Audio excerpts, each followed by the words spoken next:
The Islamic Finance Council United Kingdom, or UKIFC, was launched in 2005 by a group of like-minded professionals who sought to make a contribution to the development of the new and exciting Islamic finance industry.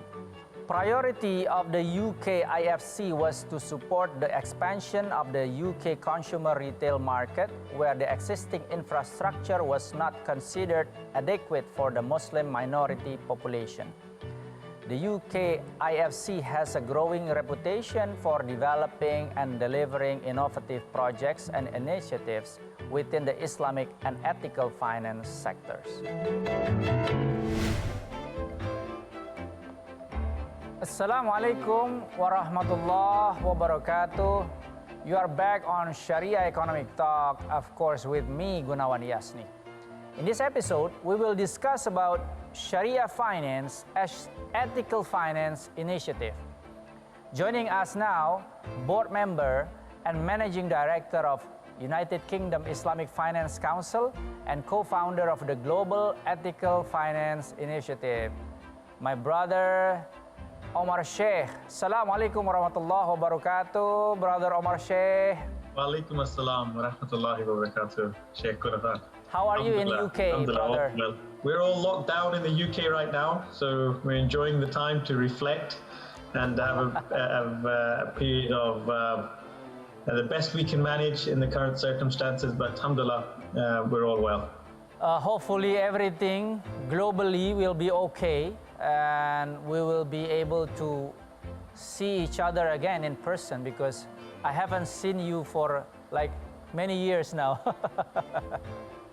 Yeah, that's right. It's been a good few years, but you've done better than me. I've got a lot more white hair, Sheikh Gunawan. You've clearly done much better. You're still looking as young, so we need to talk offline. What's the secret here?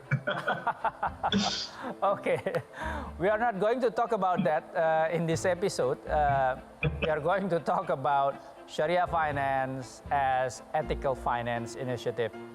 So, brother Omar Sheikh, let me just begin with the first question, okay? So, what is United Kingdom Islamic Finance Council? What is it, brother? Sure. So the UK Islamic Finance Council, it's a not-for-profit body that was established by a few practitioners around 15 years ago. The intention is to help promote and develop the Islamic finance market and the associated ethical finance market from very much a practitioner lens. The founders felt that the industry is young, there's a lot of challenges, and rather than competing for a slice of the pie, was actually to grow the pie bigger for everyone. And there's only certain things we could do. My background, I used to be head of Islamic finance in the London EY office. There's only certain things we can do within our commercial organizations. We have a limited mandate. So there was scope and need to do work completely in a pro bono capacity, but would be developmental and would help the industry grow at large.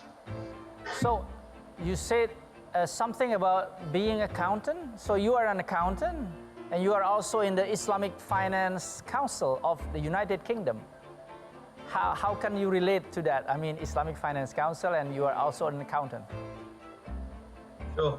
So it's my background is financial services. I'm a qualified chartered accountant, 21 years in that space, in audit assurance, corporate finance, private equity, and I spent a lot of time in the last decade doing a lot of advocacy work and government policy and regulatory advisory work as well. I felt, Sheikh Gunawan, for the Muslims out there who have a personal kind of interest in Islamic finance, I think there's higher expectation from those who are trained in the finance and banking world to try and help promote and develop the Islamic finance market. I don't think it's fair to get doctors or optoms or other sectors to do the finance side, although they probably would do a better job than many of the bankers have done. So that's really where the two come together. All right. So this UK Islamic Finance Council, is there any relation with the authority of the United Kingdom, Brother Omar Sheikh? So we've been appointed by the UK government to help them formally on various projects, including most recently the Department for Education on Islamic Student Loans. We've supported various UK government initiatives with the Treasury and Department for Trade, etc. But we are an independent body and our mandate is global. So we've equally worked on projects. One of our flagship global projects that we started was to help train Sharia scholars globally on conventional finance using a CPD mechanism, because we felt the ask on Sharia scholars was a huge burden to create Islamic equivalents to conventional products or alternatives. Yet their knowledge, it's not necessary in their training that they have the knowledge of conventional financial markets. So the program we launched maybe 13 years ago, alhamdulillah, has now become a regulatory requirement across many jurisdictions, and a lot of our developmental activities in the area of Sharia governance have been designed to help the global Islamic finance market. Okay, Brother Omar Sheikh, we will now take a break. Stay with us on Sharia Economic Talk, of course, with me, Gunawan Yasni. So people of faith and people of no faith or different faiths are all very much crying out to see a more responsible financial markets.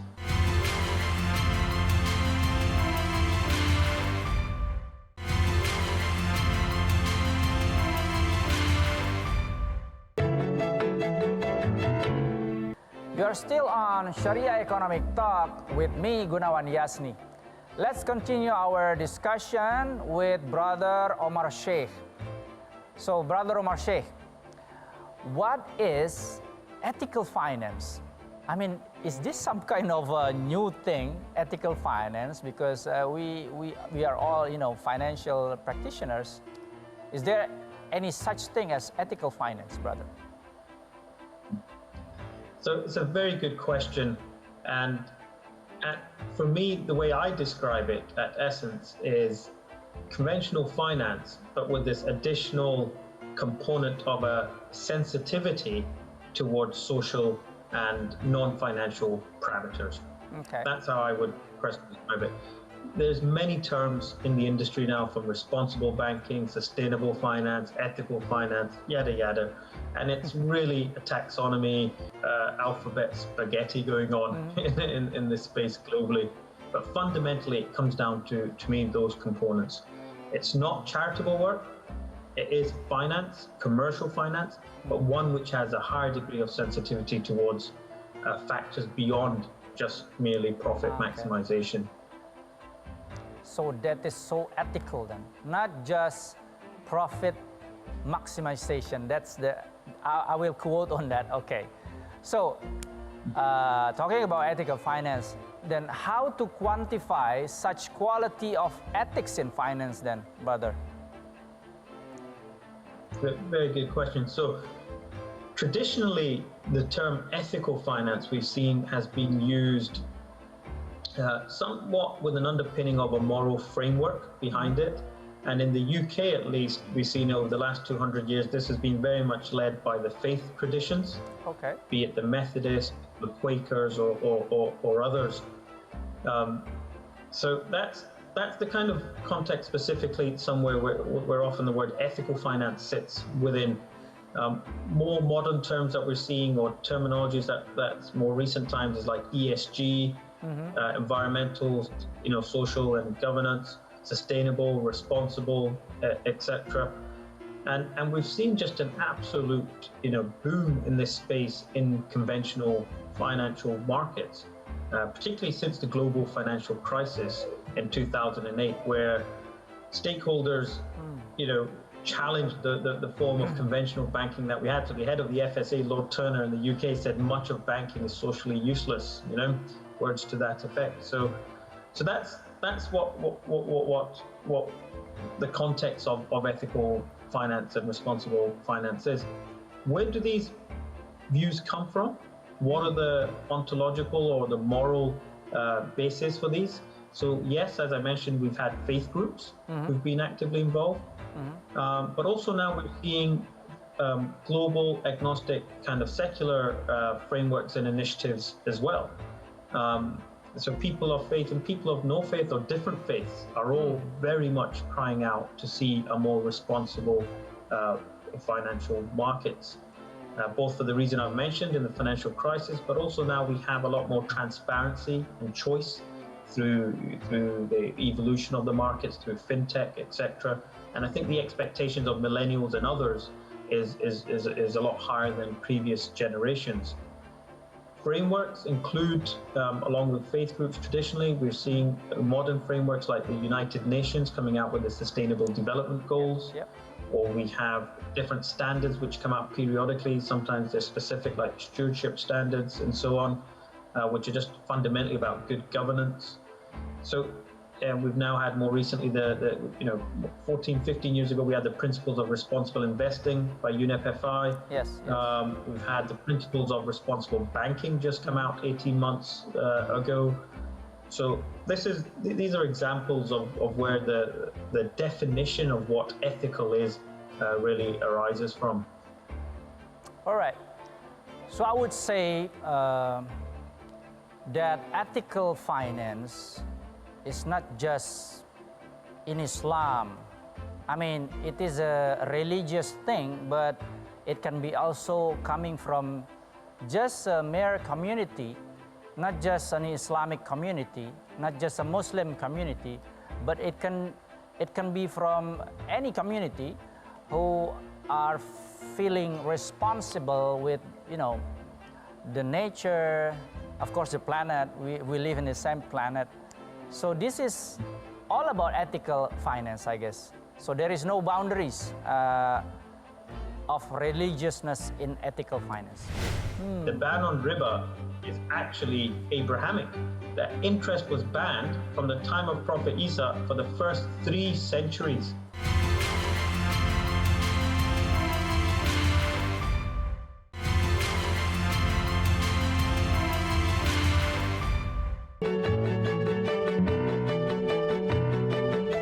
Based on the data released by the United Kingdom government, UK has been providing Islamic financial services for over 30 years.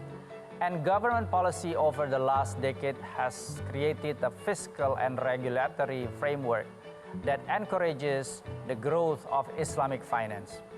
In June 2014, the government cemented the UK's position as the Western hub for Islamic finance by becoming the first Western country to issue sovereign sukuk.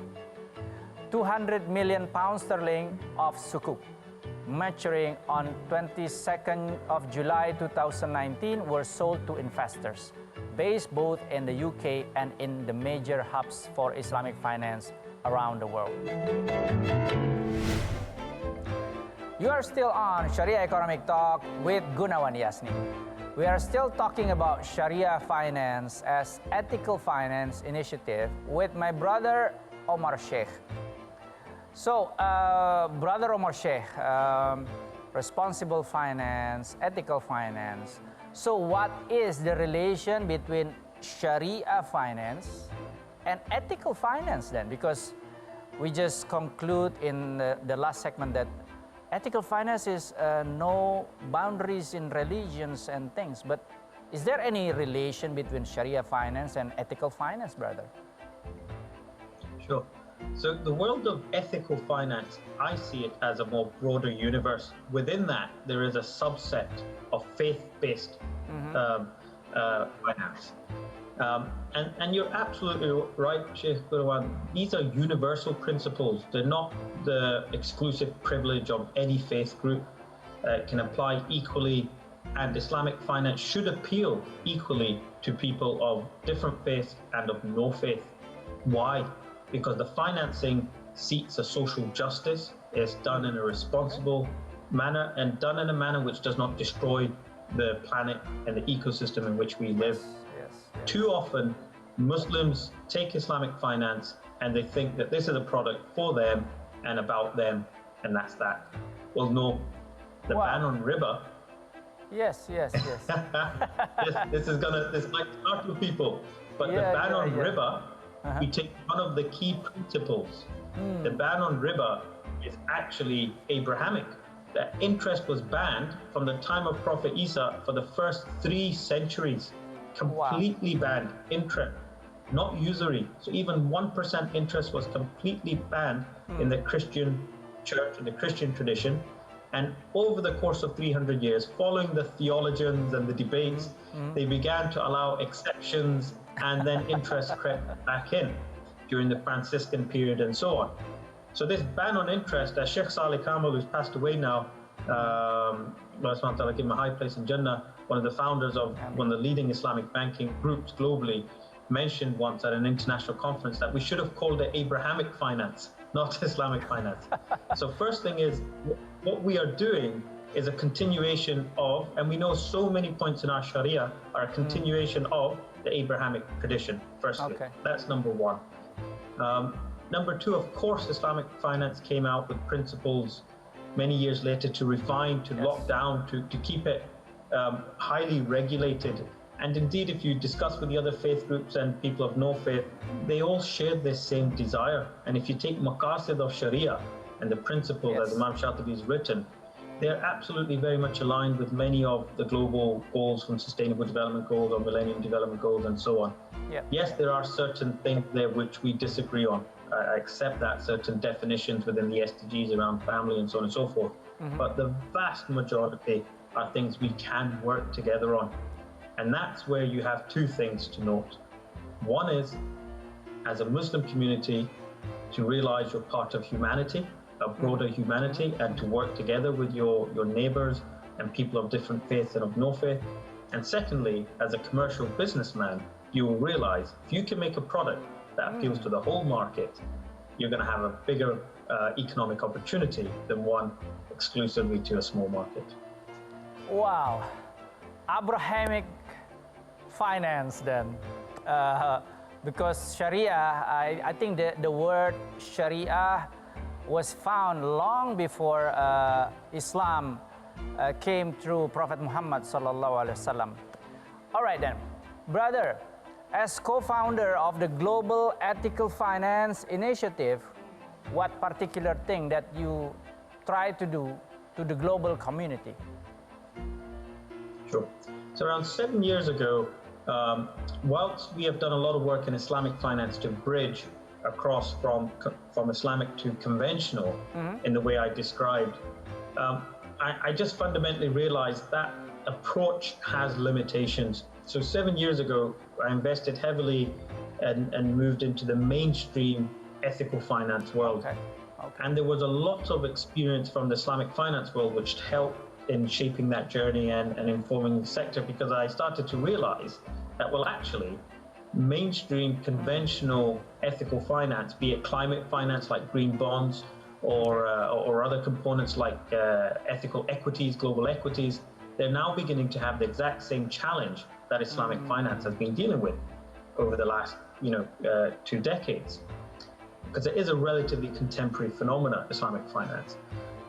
So things like ring fencing proceeds, use of proceeds, things like negative screening and how you create negative screens and the implications of that, where companies do multiple activities, governance structures, reporting requirements, definitions, customer response, customer understanding of what is this genuine, is it really authentic? All of these questions put us in a uniquely strong position to actually share some of that learning with the conventional world, but also to be involved with the growth and influence the direction and contribute to this global agnostic movement. So the Global Ethical Finance Initiative has now become one of the premier advocacy bodies for ethical finance here in the West, out of the UK. Working with some of the largest banks and asset managers and United Nations. We do a lot of work with UNDP teams, looking at some of the more kind of contemporary issues in this space, which includes finance for nature and biodiversity, accounting for carbon correctly, reporting and disclosures around that, regulatory framework. We've done a lot to promote the principles of responsible banking, and so on and so forth. Wow. Oh. pretty much details on that Sharia finance and in any relation with the ethical finance. But again, we will take another break. We'll be back. Stay with us on Sharia Economic Talk, of course, with me, Gunawan Yasni. It absolutely is commendable and should be admired that the government of Indonesia issued the world's first green sovereign sukuk.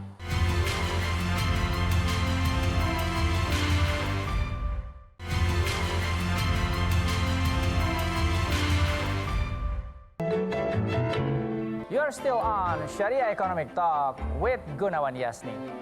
So I will try to review what we have been discussing from segment 1 to segment 3.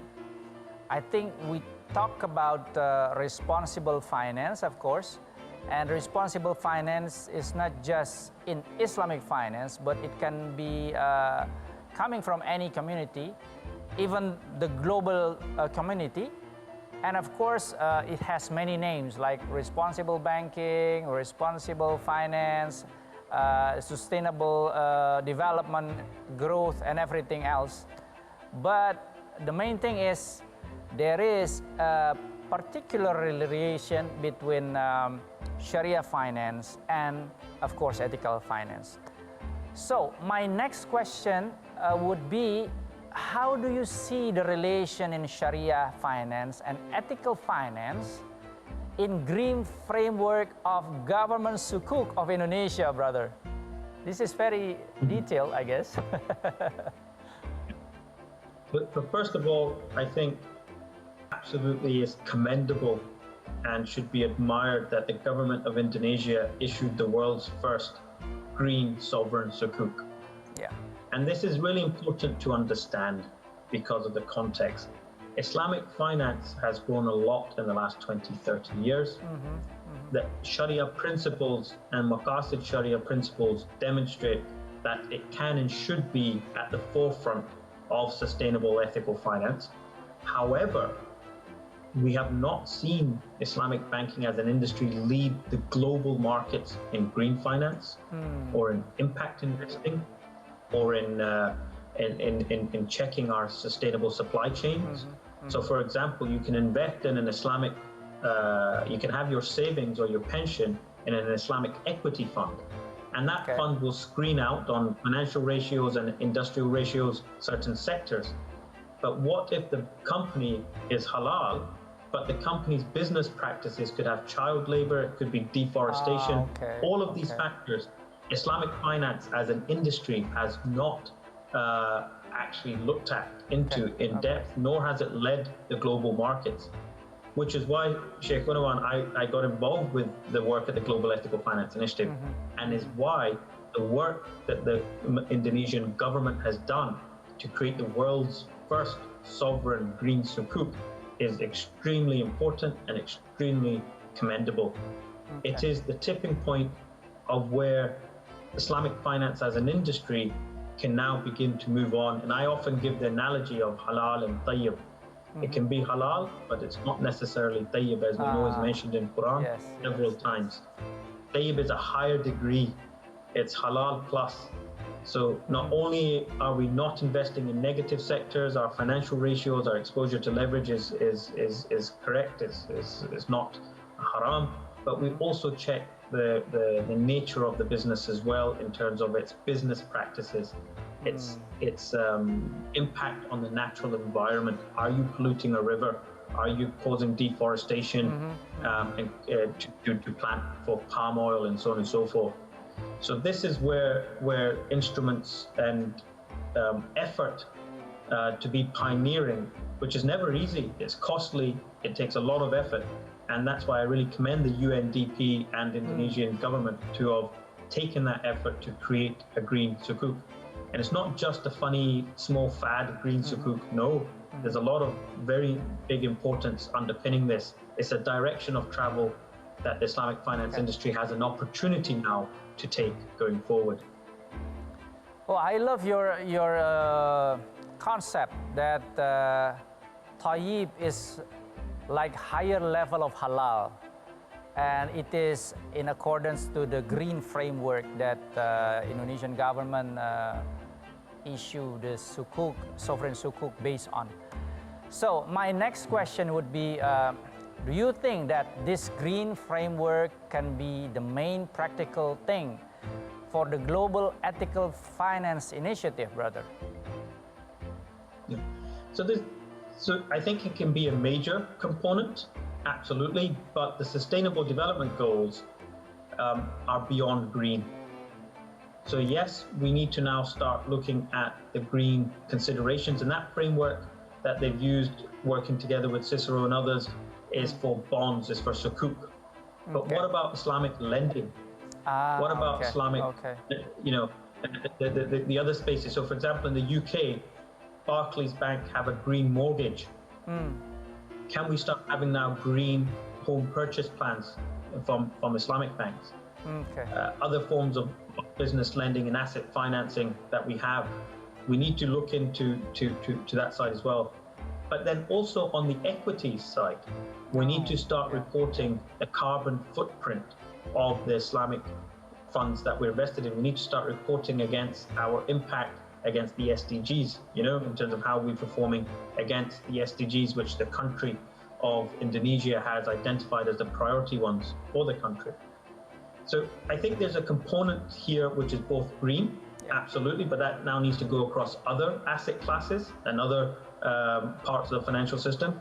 And then there's the additional component. I think the next part to me is very much looking at, we have a world now of, I mean, globally, there's probably around 80 billion in green loans. There's 120 in sustainability-linked banking loans.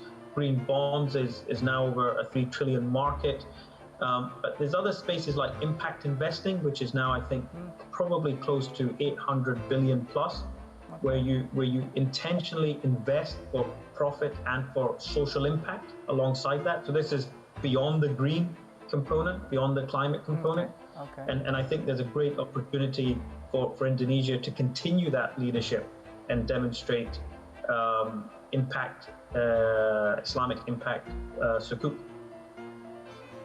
Wow, okay. We shall continue our discussion. This goodness should be continued, but we'll take another break, brother. So stay with us on Sharia Economic Talk, of course with me, Gunawan Yasni. But I think Indonesia, the ulama, the national council you have is very progressive. I think you are thinking about issues ahead of other jurisdictions.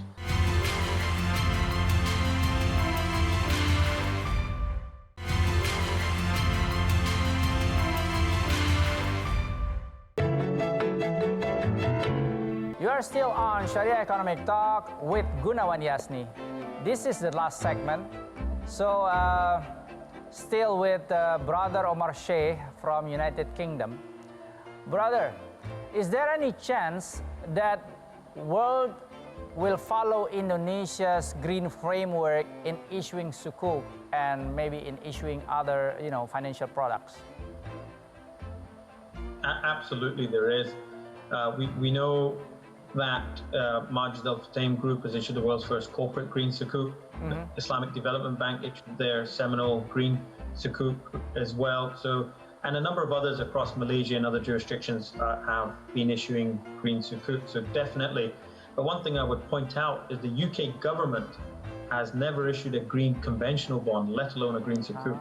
And they have now announced that a few months ago, which is really good news. So what the Indonesian government did a few years ago, only now the UK government is managing to do on the conventional space. And we hope the UK Treasury will also consider a green sukuk as well in the future. So absolutely, it's definitely happening. As I said, 3 trillion plus of green bonds. Global appetite from the big kind of large and Western asset owners are looking for and are increasingly looking for such products.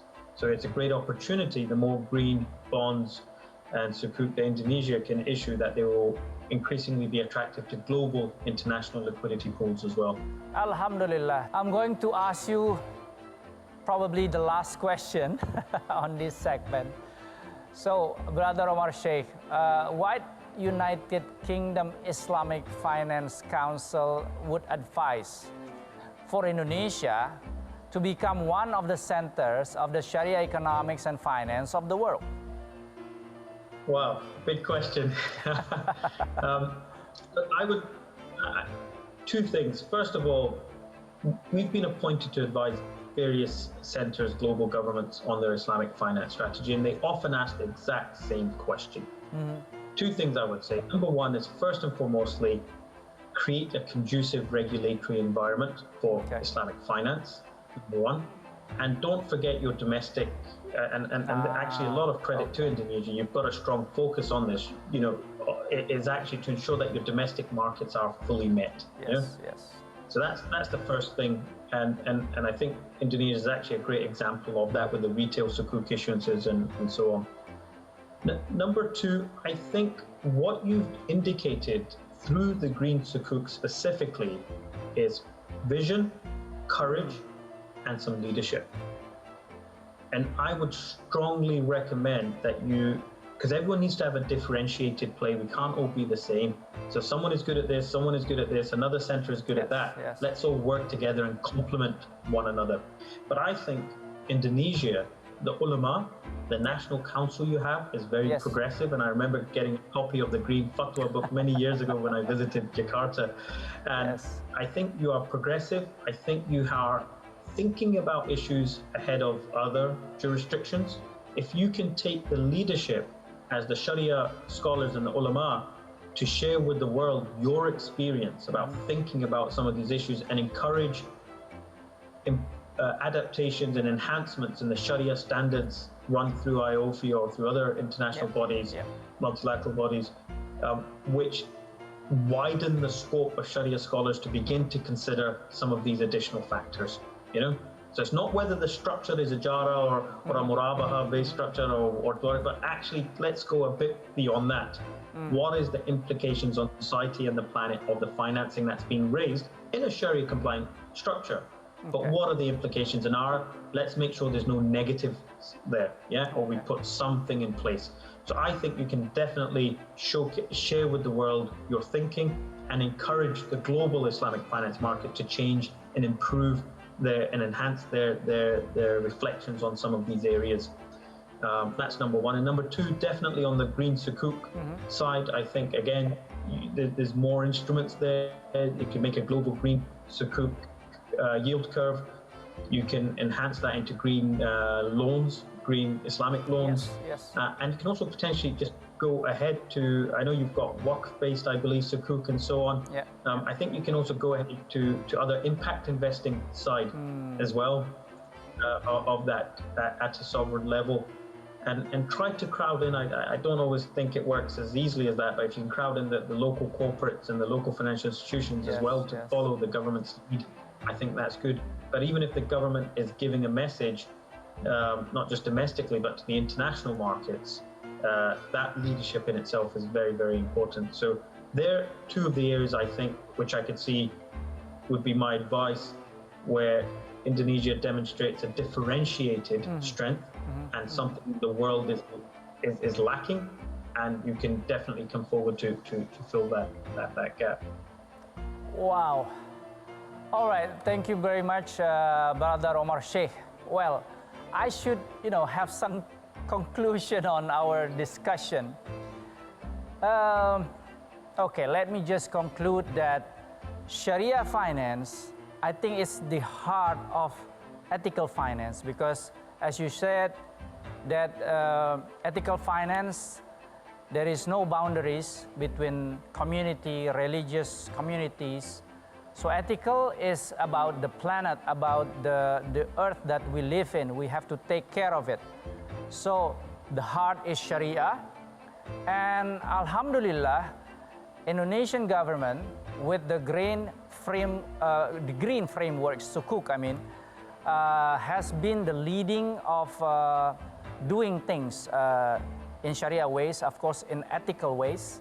And hopefully, this will give some impacts to the world, and hopefully that Indonesia will be one of the centers of the Sharia economics and finance in the future.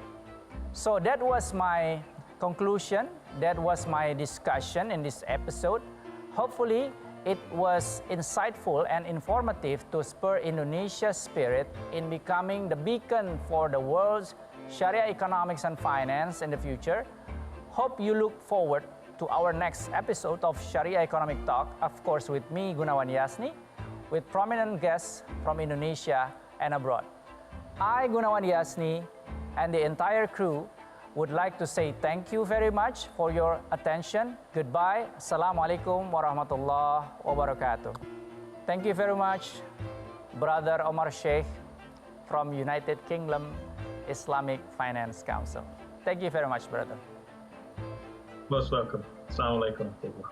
Waalaikumsalam warahmatullahi wabarakatuh.